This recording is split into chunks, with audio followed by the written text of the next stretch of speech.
afternoon. I'm Stephanie Dupar. And I'm Monique Chavez. Thanks for tuning in. Free t-shirts, candy, raffle prizes. These are just some of the highlights from the 3rd annual Wellness Fair held on campus yesterday. The annual event is a way for the center to connect with students, and this year they announced something special, a name change. To find out more about the new Booth Wellness Center, check out reporter Josh Green's video on DixieSunNews.com. The DSU College of Business is hosting business speakers this year to help student entrepreneurs be successful business owners. They kicked the series off on Monday with the owner of Chat Funnels. Chat Funnels helps students make connections with their customers through chatbots. If this sounds like something you'd be interested in, grab next week's Dixie Sun newspaper in any building on campus. 12 people have died, over 800 others have been hospitalized. Health officials attributed all to e-cigarettes and vaping products. In southern Utah alone, vaping has proven to be very popular, especially among teens. About 40% of 12th graders in our high schools here in town have tried a vape at least once, so they've experimented with it. If you think about it, 40%, that's a lot of students. Now, generally what happens is as students transition into college, that amount increases. While some health officials say any use of the vape is harmful, others say that the trouble comes when the vape is contaminated with drugs or other substances. Contaminated products are the thing causing most of the problem. Regular vaping with clean material is probably relatively safe. If it wasn't, everybody who's using it would be sicker than a dog immediately after they use it. It's clear that students aren't going to stop vaping, but have adjusted their use to other products.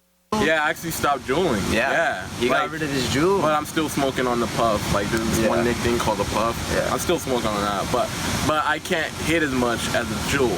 So that's why it's better for me, I feel like. If you don't plan on reducing your vape use, heed this piece of advice.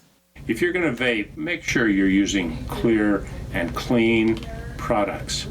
Don't take some friend's mixture.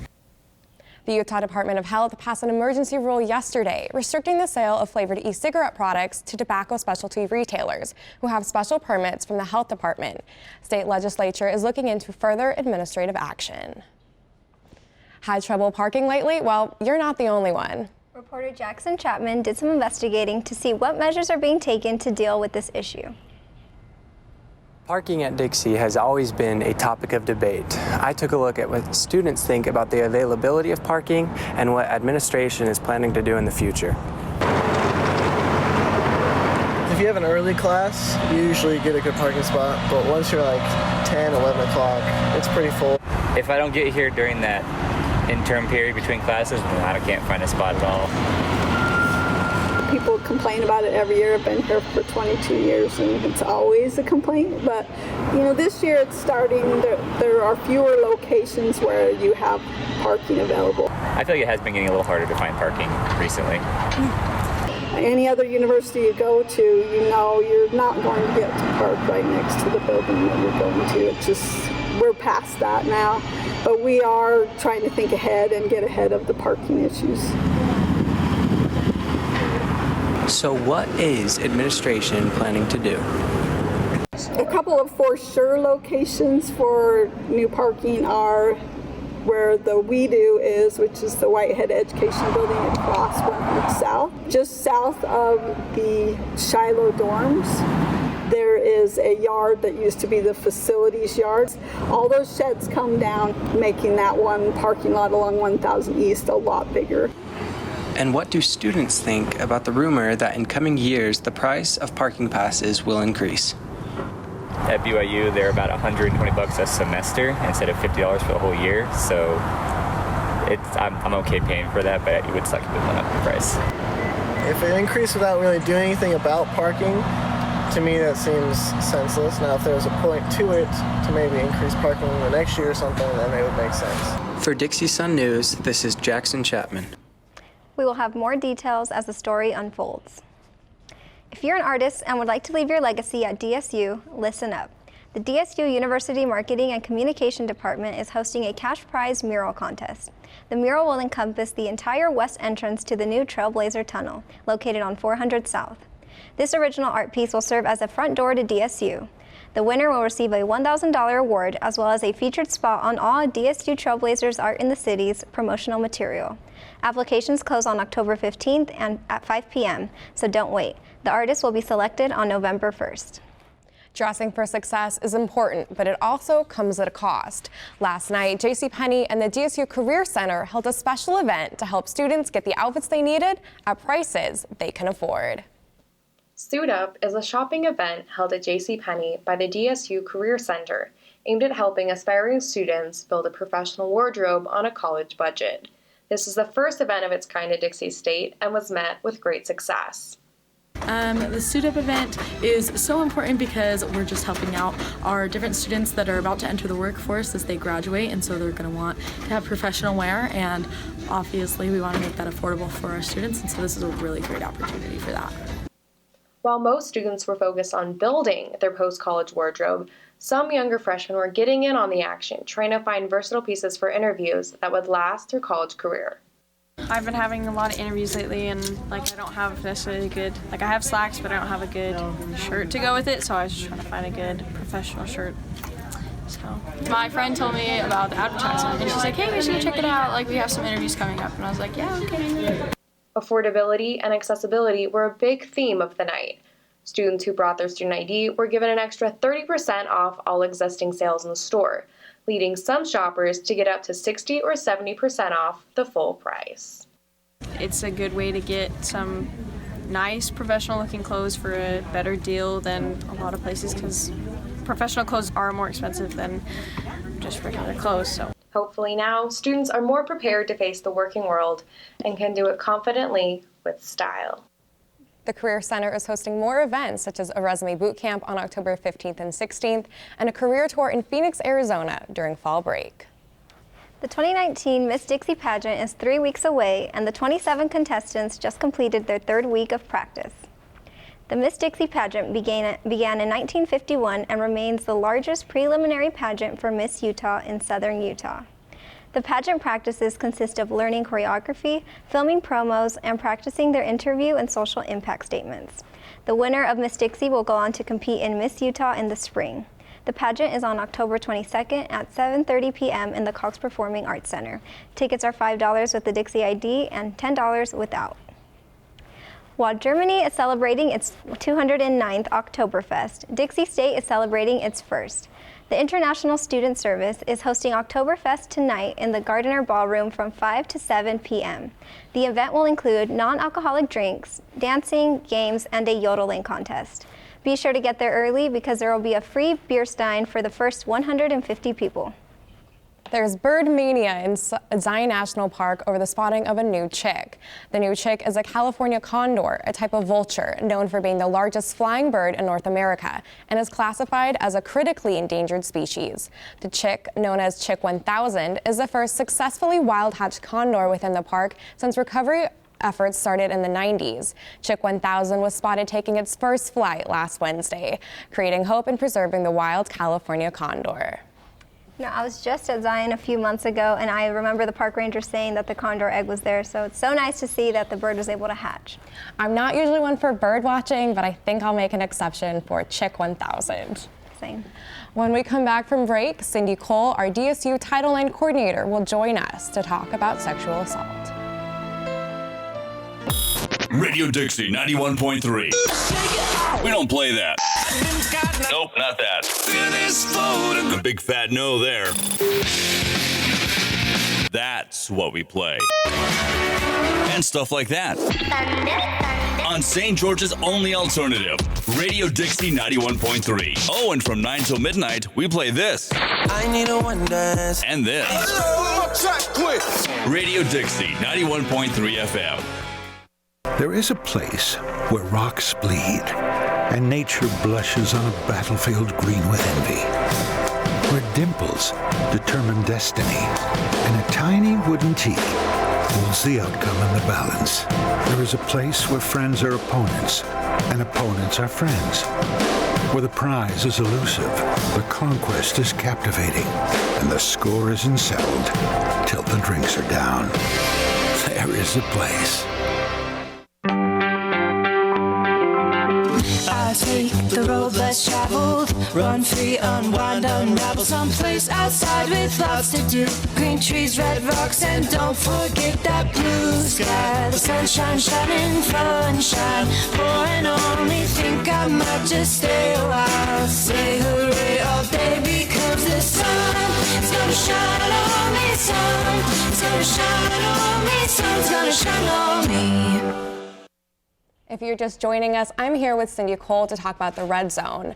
So the red zone, as you know, but our viewers don't, is the time of year, so it's September through November, when sexual assault is most likely to happen on campus. So what can you tell me about the red zone here on campus and how it affects students? Well, the red zone here on campus, as I understand it, goes from September through about the first 6 to 8 weeks of campus. Okay. And here at Dixie, we're a little different than most universities because we don't have a Greek life. So it's a little different because we don't have the rush of Greek life that a lot of schools have, where it's still, where there's a lot of alcohol, a lot of rushing, a lot of those kind of activities that would affect how students get into trouble. But it still is a serious time for a lot of sexual assaults that occur because there's a lot of parties that go on, there's a lot of drinking, there's a lot of meeting up with new social constructs and new social networks that happens. So with all of these things, Dixie State is still considered the 5th most safe campus in the state of Utah. But what dangers do we face? We still face a lot of dangers in that there is a lot of alcohol that happens on campus. A lot of our sexual assaults involve alcohol. And when people come away from their homes for the first time, they are experimenting and trying new things, and alcohol is one of them. And they're also meeting new people. But there's also some other dangers that I want to just talk about too. We just had an accident that occurred at with the crosswalk. Sometimes that's a danger that we face too, is crosswalks. And I know we're talking about the red zone, but we have crosswalks, we have the new scooters on campus, so those are some other dangers that we face here on campus. It is important to acknowledge all the different dangers happening here on campus.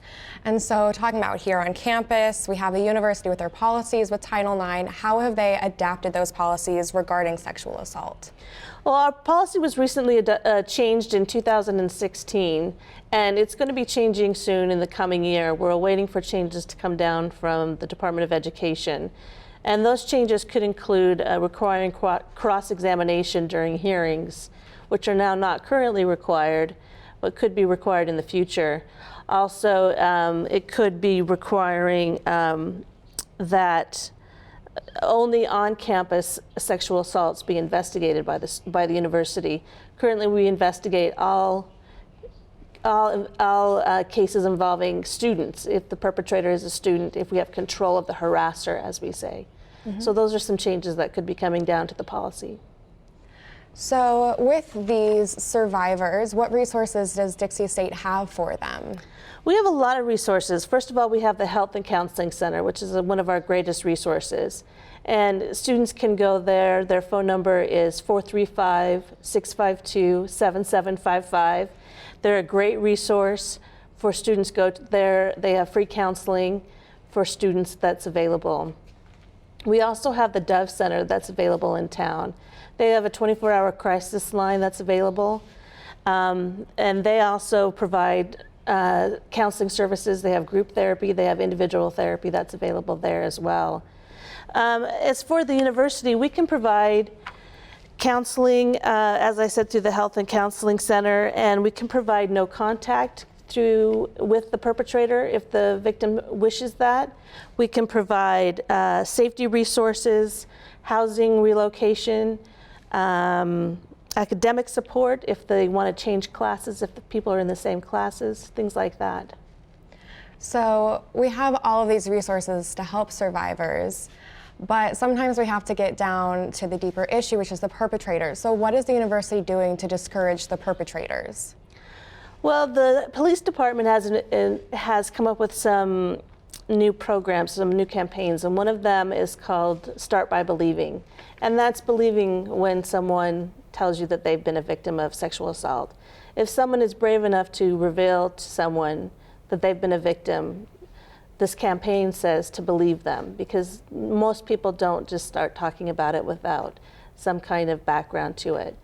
The second one that they're going to be implementing soon is if you see something, say something, and to just watch out for one another more than we have been, and to be there for our friends and our roommates and our teammates, whatever it may be.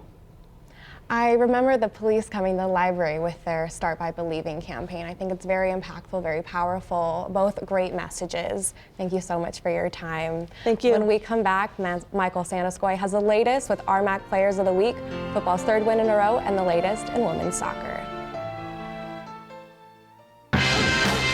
When we adopt a shelter pet, we discover they're a unique mix of all kinds of things. There it is. Keep going with it. Leo! They're a little bit of a lot of things, but they're all pure love. Hey guys, how are you today? Good. I'm here to talk about how with technology you can make amazing worlds. Come with me. My team and I bring the Halo world to life. Is that you? That is me. I wasn't a math genius and I knew nothing about coding. But you guys do. You guys have the power to change things. I want your job. I want you to have my job. They gave me Vicodin after my knee surgery. They kept prescribing it, so I kept taking it. I didn't know it would be this addictive. I didn't know how far I'd go to get more.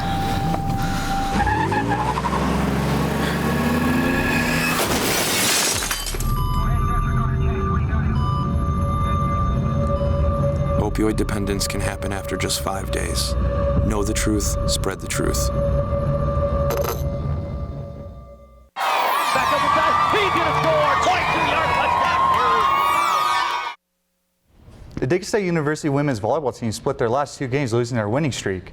The Trailblazers defeated Western Colorado on the road by 3-0. Unfortunately, the volleyball team loses a tough game at Colorado Mesa by 0-3. DCU now stands with an 8-4 record overall, with a 3-1 record in conference. The women's volleyball team will have the opportunity to bounce back on the road in the Mile High State, going up against Adams State tomorrow night at 7 p.m. and Fort Lewis at Saturday at 5 p.m. Both men's and women's cross-country teams broke records at the Sacramento State Capital Cross Challenge. The men's team finished in 22nd place at the race, but it set a new team total time record, what was previously at 2 hours, 12 minutes, 53 seconds. Now stands at 2 hours, 8 minutes, 2 seconds. Freshman Kyler Miller set the new DCU individual 8K record with a new time of 24 minutes, 42 seconds. With Miller's performance at the race, he earned Rocky Mountain Athletic Conference Men's Cross-Country Runner of the Week. The women's team finished in 26th place at the race, but also set a new total time, which now stands at 1 hour, 52 minutes, 25 seconds. Junior Billy Hatch set the new DCU individual 6K record with a new time of 20 minutes, 55 seconds. Both teams will line up for one more race before the 2019 RMAC Championships. The next race will be at the Southern Utah University Color Country Invite at Cedar City. Men's golf was able to notch another top 5 finish at the Western New Mexico RJGA South Central Preview. The Trailblazers finished in 5th place, shooting 313 total. Freshman Amon Udden led the way for the men's golf team for the second match in a row. Udden placed 15, shooting 1 under 215. Men's golf will have their next match at the Midwestern Texas Invitational at Wichita Falls, Texas. Coming to their third match of the season, women's golf hosted the 6th annual Dixie State Fall Invitational. The Trailblazers couldn't move up or down the leaderboards, which led them to finishing in 6th place, shooting a plus under 42, 618. Juniors Caitlin Cardell and Caitlin Diebel led the way for the women's golf team. Cardell tied in 16th place, shooting 7 over, and Diebel tied in 20th place, shooting 8 over. Women's golf next match will be at the Cal State San Marcos West Regional Preview at Carlsbad, California. 3 in a row, what don't you know? The football team will win their 3rd straight game against South Dakota Mines. The Trailblazers were down 6-10 at halftime, then DCU defense came alive in the second half. The DCU defense were successful getting to the backfield of South Dakota Mines, as they had 7 sacks on the night. Redshirt sophomore defensive lineman Dylan Hendrickson had a career night with 13 tackles and 4.5 sacks, earning him RMAC Defensive Player of the Week. Congrats, Dylan. For the DCU offense, they had 461 yards of total offense, with junior quarterback Keenan Mott spinning the ball for 300 yards and 2 touchdowns. Both touchdowns going to redshirt senior wide receiver DeJuan Devon Dantzler, who also had 4 receptions for 116 yards. The final score from the game was 28-16. The Trailblazers' next game will be at home against Black Hills State on Saturday at Trailblazer Stadium at 1 p.m. The men's soccer team took care of business on the road against Regis and UCCS. Freshman forward John Joseph led the way for the men's soccer team with a goal in each game, including the game winner against Regis. Joseph's performance in both games earned him RMAC Offensive Player of the Week. The Trailblazers defeated Regis by a final score of 2-1 and UCCS by a final score of 3-1. Men's soccer are riding a 3-game win streak while improving to 4-3-1 overall with a 3-1 record in conference. They will continue their road trip in the Mile High State, going up against Cairo Mesa tomorrow night at 7 p.m. and Fort Lewis on Sunday at 2:30 p.m. The women's soccer team defeats Regis at home by a final score of 2-0. However, the Trailblazers lose their starting goalkeeper, redshirt sophomore Chandler Greenwood. Greenwood blocked a corner kick attempted by Regis, and she went down with a knee injury. Junior goalkeeper Adele Brown would take her place during the game. Greenwood's teammates felt her presence missing on the field, but they have confidence with the depth at goalkeeper. Head coach Steve Golas says, "We have confidence in every one of our goalkeepers. We have 5 on the roster. It's not because we don't know who our one is, it's because we're that good." The women's soccer team went on to their next game and defeated Black Hills State by a final score of 4-0. Black Hills State only had 2 shots on the goal the entire game. The Trailblazers will have their next games on the road against MSU Denver tomorrow night at 4 p.m. and UCCS Denver on Sunday at 1 p.m. That's a perfect example why you need good player depth on every position on the roster. I love the confidence coming out of the coach, just saying, we know what we have, but you can always see it in the physicality of the girls when they're on the field. Yeah, and it's all about the next person up, and Adele Brown definitely delivered in the past 2 games, and she'll definitely continue that on the road.